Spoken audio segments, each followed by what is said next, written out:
Yo guys, welcome back to another video. Today we are going to be doing another One Piece review. It is episode 5, and today we are covering the first part, there's going to be two parts, of the Summit War Saga. Today we're covering specifically Sabadi Archipelago arc and the Amazon Lily arc. Yeah, this is the first. First I was going to do just one big video. Then I thought that was too much for me to handle, so I broke it into two parts. Well, originally I was going to cover each arc individually. There's a car that just went by, but that was kind of a dumb idea, in my opinion, because these first few arcs, or really all of these arcs, are pretty short, but together they make the larger saga. They're not long arcs at all, so I'm just going to group them together and do like the two parts like I said, and the second part will cover Impel Down through the post-war arc. So yeah, I'm just going to be talking about parts that I think are the most important, or the parts that stood out to me about these arcs, and then giving my rating on both of them. So yeah, if I don't touch on certain things, that's why. But hopefully, I think that these are the most important things, so I'm not going to be missing out on a lot here, as far as what I'm talking about. So yeah, might not have as much to say about certain things or aspects because they didn't stand out to me as much as it may have been to some people. But yeah, anyways, let's just get right into the video. So as for where this arc starts out, we're introduced to two characters, Papagu, who's like the starfish, and Cammy, who is a mermaid. They're being hunted down to be captured and sold on the Sabadi Archipelago, which is right next to like the marine headquarters.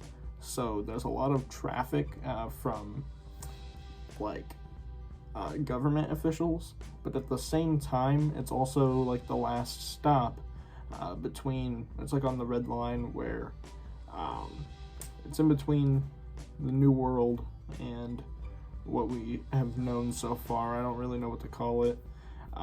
So pirates that are going through there to get to the New World always stop there, so there's a lot of pirate traffic as well.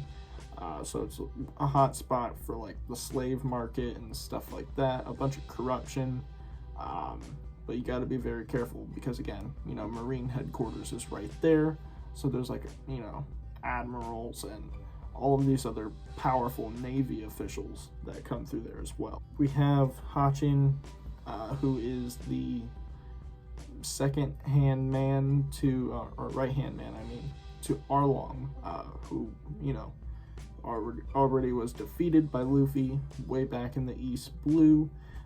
He shows back up again, not Arlong, but Hachin, the octopus guy, but this time he's kind of a good guy, and he has his own like bakery kind of thing, and so Luffy and the crew, they rescue him. His ways have changed, and so they team up with the ex-Arlong pirates, or Fishman pirates member, and they go and defeat the Flying Fish Riders, which they were trying to capture Cammy.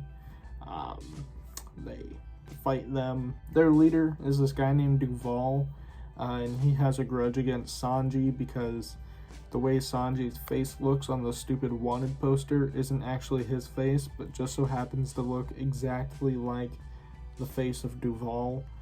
So they have a little bit of a fight in which Sanji literally rearranges his face, which was pretty funny, but that whole section of this arc wasn't really important. It's just like the introduction to the bigger story here. Once they get on to the archipelago, we learn more about other pirates in the area, specifically the 11 supernovas, which is one of my favorite parts about this arc. Now, the 11 supernovas, are otherwise known as the worst generation, are like the 11 up-and-coming pirates that are have high bounties and have already made a name for themselves. I believe it's over like 100 million berries their bounties are. So members of the 11 supernovas include Uastis Kid, Trafalgar Law, even Zoro and Luffy are also part of the 11 supernovas, and I believe Blackbeard is as well. I could be wrong on that, but I think he is. I think the big ones here are Law and Kid because they play an important role later on, especially Law because, you know, he's kind of an ally to Luffy, maybe even Kid too. I can't remember. I just know that they show up later on and they play a semi-important role. Anyway, there's a bunch of chaos on this island that ensues because Cammy is captured and she is put into a slave market. Mermaids have a very high price on their head, and also Hachin, who's a fishman, is also persecuted on this island because the people hate fishmen. That's kind of like a whole racist thing against the fish people, which plays a part later on. And when we go into the Fishman Island arc, which I'm currently reading through, so you guys can tell that I'm pretty behind on videos here, which is why I'm trying to get this out. Anyway, Hachin suffers some damage here because, you know, he gets found out that, oh, he's a fishman, and yeah, that causes some problems. Luffy storms into the auction house to rescue Cammy, and in the process he ends up beating up what they call a celestial dragon. Now, this is really bad because the celestial dragons are world nobles, high prestige and also very corrupt. Their ancestors are the people who basically established the world government, and like are the founding fathers. So like, to put it in like American terms, it's like if the descendants of George Washington and I don't know, Thomas Jefferson were like nobles, you know. So yeah, that's kind of what we've got going on here, and they're really bad people. You know, they own slaves. Specifically, we see a part where one of the celestial dragons, who's this total douche, snot-nosed, literally, is riding on top of this guy, like using him as a horse and like beating him because he's not moving fast enough, and he ends up just shooting the dude and killing him and just getting a new slave to replace him.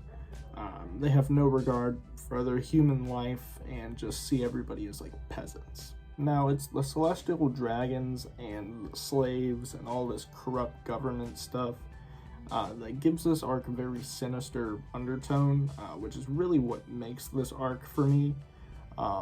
Yeah, I mean, it's just bad people doing bad things, and it's really messed up.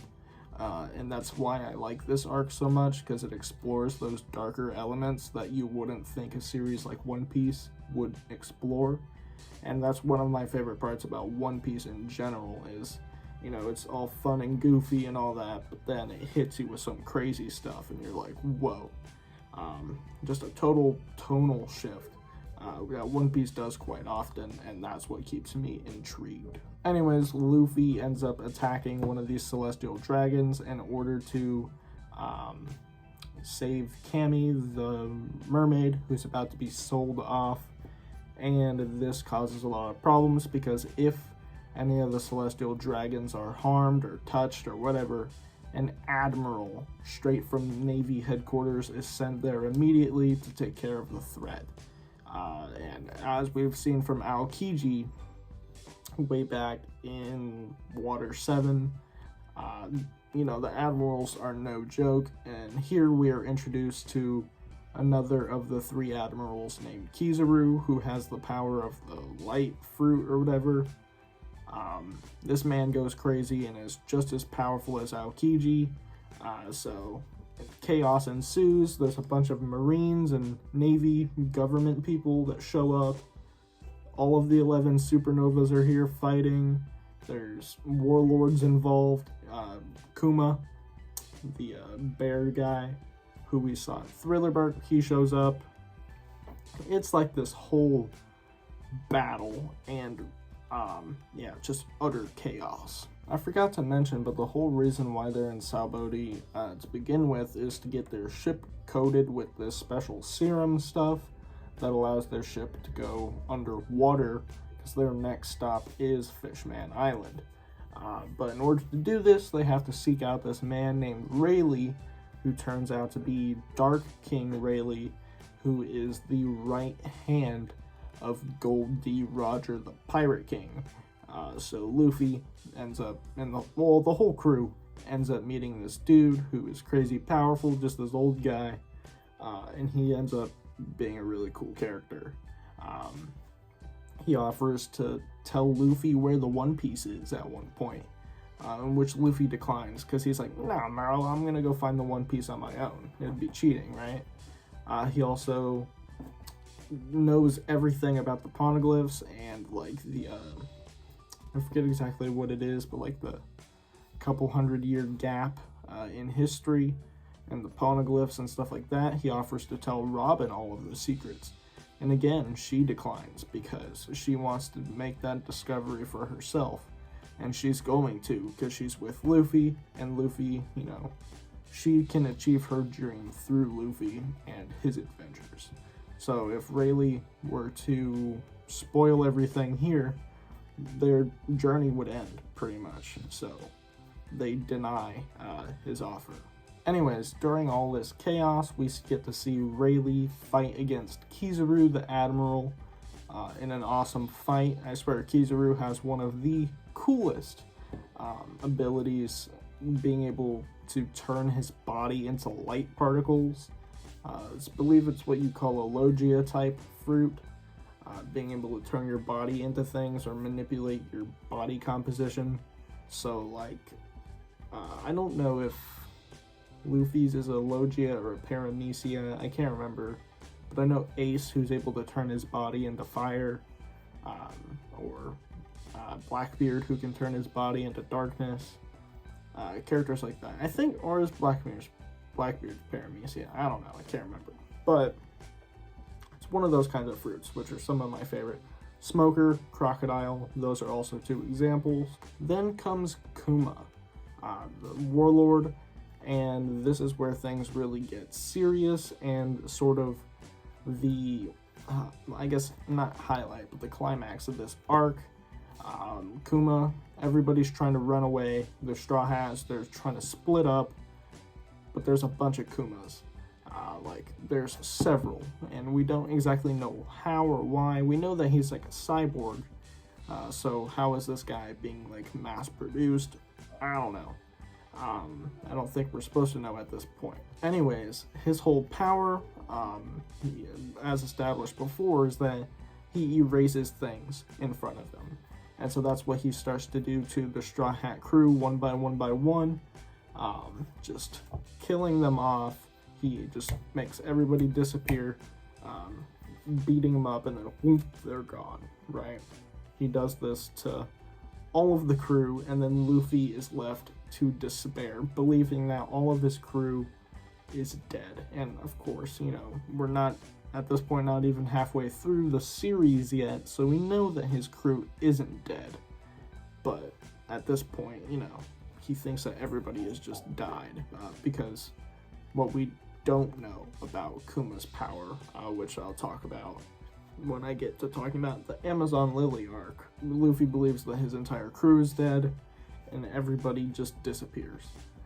And then Luffy finally catches these hands too, and he disappears, and then there's like a caption saying that all of the Straw Hats are dead. Then we start the Amazon Lily arc, where we follow up with Luffy. Obviously, the Straw Hats aren't dead, and his power doesn't just automatically kill you. We find out that his true power, at least as of now, I don't know what happens with Kuma later on. I know there's some crazy stuff that is talked about him.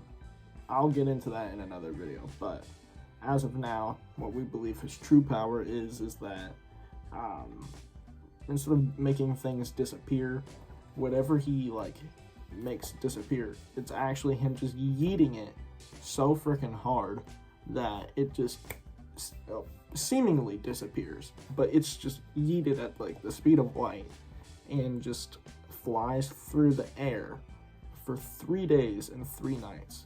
So Luffy is just stuck in the air, flying across the sky for like 3 days.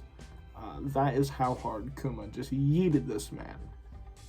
And so this is what has happened to all of the Straw Hats, and also what happened to Perona, as we saw at the end of Thriller Bark.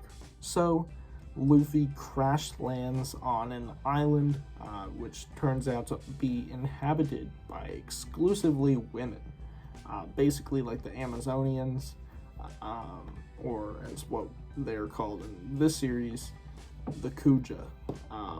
And there's this whole funny scene where Luffy ends up eating these poisonous mushrooms, and mushrooms start to grow all over his body, and they're sapping his life force. He's just trying to survive in the jungle, and he's pretty dumb, so he just eats mushrooms without, any caution. So this group of women find him. They believe him to be a female at first because they've never seen a man before, and they don't really know that men exist. They think that they're just legends. So they think that he's a woman from the nearby village who accidentally ate a mushroom, and so they start picking the mushrooms off of him, and then they reach into his pants, and they're like, this mushroom won't come off. If you know, you know. But that was just so out of pocket, and part of the reason why I loved the humor in One Piece. It was just really funny. So that's the whole mushroom scene. I just wanted to throw that in here because that scene specifically literally made me laugh like out loud. It was freaking hilarious. It is around this point where we're introduced to the Snake Empress, Boa Hancock. She's like the most beautiful chick ever, and her whole power is that when she looks at somebody, she can shoot love beams similar to the slow beam that Foxy had back in the Long Ring Long Land arc, except this beam makes you like fall in love with her, and then you turn to stone like Medusa. Anyways, Luffy starts to cause a little bit of havoc here on the Island of Women. He escapes from the hands of the other chicks when they find out that he's a dude. It's this whole fiasco, but he ends up having to fight against Boa Hancock's sisters in the arena, but he can't beat them because they have the power of hockey, which is something that hasn't really been explored yet here in the series, but I'll talk about it more in the next video. It actually showed up much earlier in the series, as early as Skypiea, under the name of Mantra, which is just what the Skypieans call hockey. But of course, we didn't know of hockey, so we didn't really know what this mantra was. So being able to make that comparison and the foreshadowing all the way back then is just another crazy Oda, foreshadowing. So I'll talk more about that in the next video. Anyway, Luffy ends up accidentally awakening what they call, the Supreme King's Haki, which is otherwise known as Conqueror's Haki, where basically his overwhelming presence is able to incapacitate people. We saw this happen in the previous arc, Sabori, when Rayleigh is in the auction house and he just makes everybody drop to the ground just by showing up. We also saw this, I believe, at the end of in the Postiness Lobby arc when Shanks and Whitebeard meet, when all of Whitebeard's crew or whatever falls to the ground when Shanks shows up. That is also the overwhelming pressure of Shanks's Conqueror's Haki, and this is super rare. This form of hockey, it doesn't really awaken often. That's why Luffy awakening this proves that he really is something special, and could be some form of chosen one or whatever. It is the Supreme King's Haki. I forget exactly what happens next, but Luffy ends up having a truce or something with Boa and her sisters after he awakens this hockey, and Boa ends up showing Luffy the mark on her back, which he accidentally saw prior, just something that I forgot to mention. And this mark, we find out, is the stamp of the Celestial Dragons, which meant that Boa was in slavery, her and her sisters. And they try to keep this mark hidden from their people. You know, they led their people to believe that it's this curse, and then if you saw it, then you'd be turned to stone or whatever. But this actually isn't the case. That's a farce. You know, so that they can keep their pride and not reveal to their people that they were once slaves. But Luffy now finds out, and he thinks that this mark at first, when he first sees it, is the mark of the Fishman pirates. And the reason why he thought that, like that symbol that Arlong had, or the symbol that Hachin has on his forehead with like the sun, is because way back when, the Fishman pirates also had the mark of the Celestial Dragons, because as established in Sabaody, the Celestial Dragons and those nobles and stuff hate the Fishmen, and there's like all that racism stuff, and the racism against the Fishmen was so bad at one point that the Fishmen were also enslaved. So there was this guy named Fisher Tiger, who's like an abolitionist pretty much, but for the Fishmen, who raided, I don't know if it was Marineford or the Marijoa, which is like the Navy headquarters. I can't remember, but he did something, caused a lot of havoc, and freed a bunch of slaves, including Boa Hancock and many of the Fishman pirates, including Arlong, Hachin, and all that. So what they did was, the Fishmen who had the mark of the Celestial Dragons, they converted it into their own symbol, and so that nobody could tell who apart, and all the Fishmen had that symbol, which united them as the Fishman pirates. But Boa obviously isn't a Fishman, so she doesn't have the Fishman mark. She just has the normal Celestial Dragon stamp.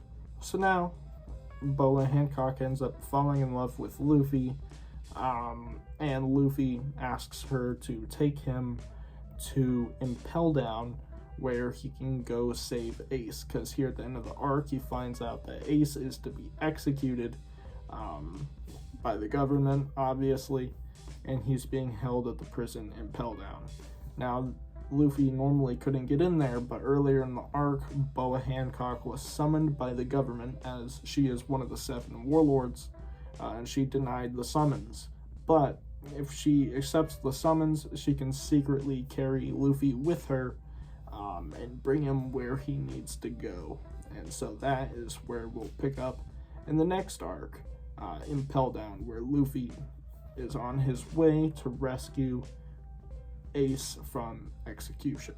So overall, Sabaody, I would probably give an 8.5 out of 10. It's an arc that I really enjoyed. Like I said, the darker tone with all the slave stuff and the corrupt government and nobles. Also the stuff with big information being released about, you know, Rayleigh and connections to Gold Roger. All of this backstory stuff that's really interesting. Bunch of new characters being the 11 supernovas. You know, Law and Kid teaming up with Luffy to fight all these Marines and stuff, and them showing off their powers a little bit. And also Kizaru, Kuma, Rayleigh, that whole fight, and, you know, Luffy's despair when he loses his crew. All of that made this arc really interesting and really entertaining to read. And then Amazon Lily, I think, was also pretty fun because it focused mainly on Luffy. Like, none of the other Straw Hats showed up in this arc. It was just Luffy, about him exploring on his own, trying to figure things out. there was no, you know, really smart person, because Luffy's dumb. Like, let's be honest, he's dumb. So there was no smart person to really guide him. He didn't have any help. It was just him, and we got to see that how Luffy alone, his whole mindset and the way that Luffy thinks and how he handles situations alone. And I think that was really fun. But at the end of the day, nothing super spectacular happened in this arc other than Luffy's awakening of Conqueror's Haki, which I thought was dope. So overall, I mean, this arc wasn't bad. It was just pretty basic. So I'm going to give that one a 7 out of 10. Anyways, guys, I hope you did enjoy. And if you did, please be sure to leave a like and subscribe if you haven't already, because I would greatly appreciate it. We've got tons more One Piece reviews coming here soon, as I am continuously reading through the series. And I still have a couple of more videos to make before I catch up to where I'm at, where I'm reading. So, yeah, those videos are coming very soon, so stay tuned for those. And yeah, I'll catch you guys in the next one. Peace.